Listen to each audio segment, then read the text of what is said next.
प्यारे बच्चों, आप सभी को दीपावली का शुभकामनाएं। तो चलिए आज की क्लासेस हम लोग स्टार्ट करते हैं और आज की क्लासेस में हम लोग क्या करें, एसएससी सीजीएल का कुछ प्रीवियस ईयर का कुछ क्या कर रहे हैं, सम्स लेके आ रहे हैं। और ये सम्स आने वाले जो एसएससी सीजीएल में आप लोग मालूम है कि एसएससी 2024 का आपका कैलेंडर इशू हो चुका है।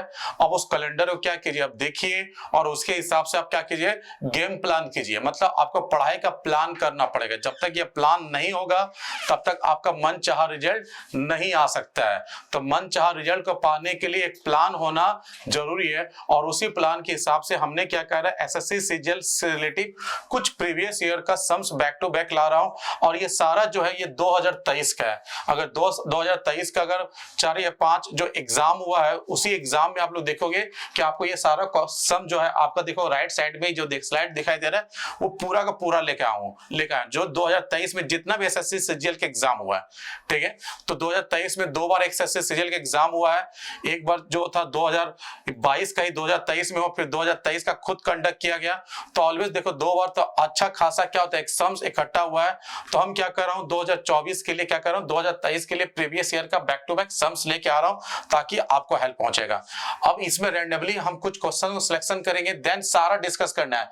लगभग प्लान कर रहे हैं कि मोर देन 120 मतलब 120 से भी ज्यादा जो 2023 में क्वेश्चंस हुआ अच्छा क्वेश्चंस को मैं आपके पास लेके आ रहा हूं। ठीक है, उसमें से एक सम्स में सारा बच्चा हमको बोले सर इसमें हमको बहुत ज्यादा दिक्कत है, ये पार्टिकुलर ये सम देखोगे। ठीक है, जब इस सम्स का बात करते हैं तो ये सम जो है आप लोग को देखेंगे कि एसएससी सीजीएल का 2023 का जितना भी फॉर्मेट ऑफ एग्जाम हुआ सभी में इस तरह के सम्स को पूछा जा रहा है। तो ये जो आपको सम दिखाई दे रहा है, मतलब ये जो क्वेश्चन दिखाई दे रहा है, ये क्वेश्चन जो है एक चैप्टर से लिया गया। उस चैप्टर का नाम क्या, सीरीज है। अब प्रश्न उठता है कि सीरीज का किस टाइप से लिया गया है। ठीक है, तो सीरीज का एक टाइप होता है जिसका नाम होता है फिलिंग द ब्लैंक सीरीज होता है। तो उसी फिलिंग द ब्लैंक सीरीज से ये पार्ट को लिया गया है। ठीक है, तो इस तरह के क्वेश्चंस को अगर आपको डील करना है, इस तरह क्वेश्चंस को बनाना है, तो सबसे पहले इसका 4 मेथड आता है। और उस 4 मेथड के अंदर में एक मेथड जो होता है ग्रुप मेथड होता है। क्या होता है, ग्रुप मेथड होता है।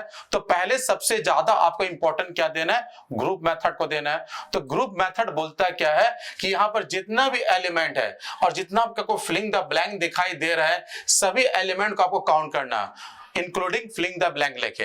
जब फिलिंग द ब्लैंक लेके सभी एलिमेंट को तुम काउंट करोगे तो यहां पर कितना दिखाई देगा, तो तुमको दिखाई देगा यहां पर 1 2 3 4 5 6 7 8 9 10 11 12 13 14 15 16 17 18। तो टोटल जो इसमें एलिमेंट दिखाई दे रहा है आपको, ये 18 दिखाई दे रहा है। ठीक है, अब इस 18 को हमको ग्रुप बनाना है। जब 18 ग्रुप बना तो ग्रुप कैसे बनता दिखाई देगा, 3 into 6। मतलब अगर 3 एलिमेंट को सिलेक्शन करेंगे तो 6 ग्रुप बनेगा। अगर उसी तरह से अगर 6 एलिमेंट के ग्रुप सिलेक्शन करोगे तो 3 ग्रुप बनेगा। ठीक है, अगर 3 एलिमेंट को सिलेक्शन करोगे तो 6 ग्रुप बनेगा। अगर 6 एलिमेंट को सिलेक्शन करोगे तो 3 ग्रुप बनेगा। तो सबसे पहले याद रखो, पहले बड़ा ग्रुप बनाने के लिए खोजो कि अगर बड़ा ग्रुप अगर जल्दी बन जाए तो तुमको ज्यादा मेहनत नहीं करना पड़ेगा। ठीक है, तो नहीं तो अगर 6 नहीं बने तो 3 तो आएंगे बेटा। अगर हम 6 को सिलेक्शन करते हैं तो 6 का सिलेक्शन करते हैं तो आपको यह साफ देखा 6 को सिलेक्शन करना आप लोग को। तो इसका मतलब क्या हो गया, अगर 3 एलिमेंट को सिलेक्शन करेंगे तो कितना ग्रुप बनेगा, 6। अगर 6 एलिमेंट को सिलेक्शन करेंगे तो 3 ग्रुप बनेगा। चलिए हम लोग ग्रुप बनाना स्टार्ट करते हैं। जब तुम लोग ग्रुप बनाओगे तो आपको दिखाई दे रहा है, तो आप बोलोगे सर 1 2 3 4 5 और क्या हो गया 6। तो एक ग्रुप बेटा आपको यहां बनता हुआ दिखाई दे रहा है। फिर इधर देखोगे तो 1 2 3 4 5 6 एक ग्रुप आपको यहां बनता हुआ दिखाई देगा। ठीक है, अब देखोगे 1 2 3 4 5 मतलब आपका देखोगे एक देखोगे थोड़ा सा यहां पर ये हो गया 6, मतलब बेटा आपका यहां 6 होगा यहां पर। ठीक है, अब इधर देखो 1 2 3 4 5 6 हो गया। अब एक ग्रुप जो होगा दूसरा ग्रुप से मैच करेगा। देखो इस ग्रुप का लास्ट लेटर जेड है और इस ग्रुप का भी लास्ट लेटर क्या बच्चा आपका जेड दिखाई दे रहा है, दिखाई दे रहा है कि नहीं। तो मतलब यहां पर क्या आएगा, तो यहां पर क्या आएगा बच्चा आपका जेड आएगा। अब जेड की इधर क्या पी है, तो इधर भी पी है, तो यहां जेड है तो यहां पर क्या हो गया, पी हो गया। क्लियर है, कोई दिक्कत इसमें नहीं है। अब पी के इधर क्या ए है, तो यहां पर बच्चा आपका क्या हो जाएगा, ए हो जाएगा। ठीक है, ए हो गया। अब a के इधर क्या u है तो यहां पर आपका u हो जाएगा, ठीक है। अब आपको मालूम है कि सर देखिए u के इधर क्या है, तो आपको u के इधर n है तो यहां पर आपका n हो जाएगा, ठीक है। अब उसी तरह u के इधर तो यहां पर क्या n हो गया, ठीक है। अब एक चीज आपको देखना है कि यहां पर देखोगे, अब इधर क्या l है तो यहां पर आपका l हो गया, ठीक है, और यहां पे बच्चा आपका क्या l हो गया, तो आपका आंसर निकलता हुआ दिखाई देता, तो आंसर क्या होगा, तो आप बोलोगे आंसर सर n होगा, ठीक है। उसके बाद क्या होगा, p होगा, ठीक है। उसके बाद देखोगे l होगा, ठीक है। उसके बाद क्या होगा, u होगा, ठीक है। उसके बाद क्या होगा, z होगा, ठीक है। उसके बाद क्या होगा मेरे लिए n होगा, उसके बाद क्या होगा, a होगा, ठीक है। तो ये बनता आपका ग्रुप दिखाई दे रहा है आपको, ये वाला ये बनता हुआ दिखाई दे NPL UZNA, तो NPL UZNA तो क्या होगा बेटा, अब देखो NPL UZNA, तो option number D is the right answer बच्चा, ठीक है। ये एसएससी सीजीएल 2023 का एक पूछा गया क्या था, सम था, ठीक है। तो आपको बच्चा इसी तरह सॉल्व करना है, ऐसे भी YouTube में बहुत सारा ट्रिक है, लेकिन उस ट्रिक से क्या होता है बच्चे थोड़ा सा भटक जाते हैं अपने लाइन से। एसएससी का सम्स बहुत इजी होता है, अगर ठीक से प्लान करके करोगे तो डेफिनेट ब्रेक कर लोगे, ट्रिक ज्यादा सीखने जाओ ना, ट्रिक में आप लोग क्या करोगे, भटक जाओगे। अब बोलेगा कि अगर समय नहीं है, अगर समय नहीं है तो इतना समय रीजनिंग के लिए मिलता है कि आराम से 10 मिनट के अंदर में आप 25 क्वेश्चन बना सकते हो, ये डेफिनेट बना सकते हो, इसमें कोई दिक्कत नहीं है। तो चलिए एक पार्टिकुलर एक सम और लें, ठीक है, एक पार्टिकुलर एक सम्स और लेते हैं। तो बच्चे बोले थे, अक्सर बोलते थे कि सर देखिए हमको कभी कभी जो होता है ना, तो जो होता है डिक्शनरी ऑर्डर, जो डिक्शनरी ऑर्डर होता है उसमें ज्यादा टाइम टेकिंग हो जाता है, ठीक है। तो डिक्शनरी ऑर्डर में अक्सर क्या करता है, वो टाइम टेकिंग होता है कि जो चीज हम शुरुआत से सीख रहे हैं तो उसी प्रोसेस के हिसाब से वो चेक करता है, जब उसी प्रोसेस के हिसाब से चेक करता है तो उसमें थोड़ा सा टाइम लग जाता है। लेकिन आप ही सोचो डिक्शनरी ऑर्डर में हम लोग डिक्शनरी को जब चेक करते थे उसमें सबसे इंपॉर्टेंट बेटा पहला लेटर ही प्ले करता है, ठीक है। जब पहला लेटर कॉमन हो तो हम सेकेंड लेटर के पास जाते हैं, अगर सेकेंड लेटर कॉमन हो फिर हम थर्ड लेटर के पास जाते हैं। जैसे फॉर एग्जांपल अगर हम बात करें, मान लो कि इसमें भी ए है और इसमें भी ए है, ठीक है। अगर पहला लेटर कॉमन है तो हम क्या करेंगे, सेकेंड लेटर के पास जाएंगे। अगर सेकेंड लेटर भी कॉमन है तो हम क्या करेंगे, थर्ड लेटर पर जाएंगे।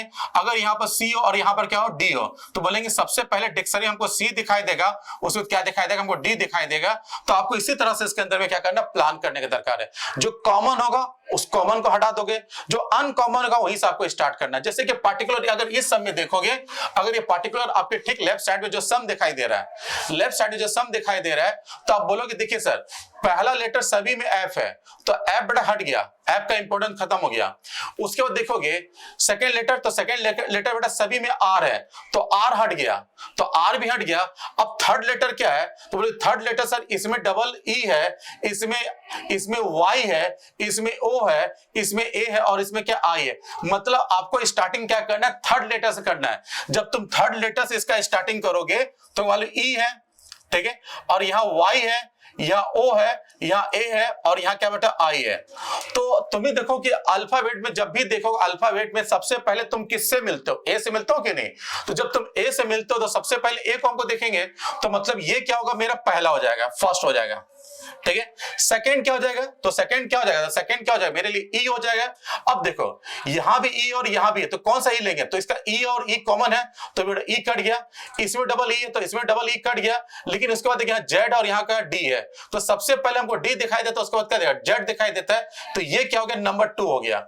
और ये वाला पार्ट क्या होगा बच्चा, नंबर 3 होता आपको दिखाई दे रहा है। ये वाला पार्ट क्या होगा आपका, नंबर 3 वो दिखाई दे रहा है। अब नंबर ऑफ 3 हो गया, उसके बाद मालूम है सर आई दिखाई देता, फिर ओ दिखाई देता, फिर वाई दिखाई देता है, तो ये वाला पार्ट क्या होगा, नंबर 4 हो गया। अब ये वाला पार्ट बेटा नंबर 5 हो गया, और ये वाला पार्ट क्या होगा बेटा, नंबर आपका 6 होता हुआ दिखाई दे रहा है। क्या दिखाई दे रहा है, 6 होता दिखाई दे रहा है। तो इसका जो फ्लो बनेगा, इसका जो फ्लो बनेगा तो बनेगा 1 बनेगा, ठीक है। 1 मतलब क्या हो गया, इसका जो फ्लो बने तो फ्लो कैसा बनता हुआ दिखाई देगा, तो बोलेंगे सर इसका जो फ्लो बनेगा तो सबसे पहले हमको 5 दिखाई देगा, ठीक है। उसके बाद क्या दिखाई देगा, 2 दिखाई देगा, ठीक है। उसके बाद क्या दिखाई देगा हमको, 3 मतलब 1 दिखाई देगा, ठीक है। उसके बाद क्या दिखाई देगा, उसके बाद 4 मतलब ये आपका 4 दिखाई देगा, ठीक है, सॉरी 6 दिखाई देगा। उसके बाद देखेंगे 6 के बाद आपको क्या दिखाई देगा, 4 दिखाई देगा, ठीक है। उसके क्या दिखाया 5 मतलब क्या होगा 5 आपका 5 तो ये दिखाई दे, 6 मतलब क्या 3 दिखाई देगा। अब ये बनता हुआ दिखाई दे रहा है कि नहीं, तो मतलब 5 तो 5 से स्टार्ट होगा, 5 के बाद 2, 2 उसके बाद 1, उसके बाद क्या होगा 6, 6 के बाद हमेशा देखेंगे 4, उसके बाद क्या 3। Option number C is the आपका राइट आंसर होगा खटाक। ठीक है। तो इसी तरह के आपको क्या होगा बहुत सारा क्वेश्चंस आपके क्या होता है डिक्शनरी ऑर्डर से पूछा जाता है, और ये थोड़ा सा टाइम टेकिंग होता है, लेकिन टाइम टेकिंग आपको करने का दरकार ही नहीं है।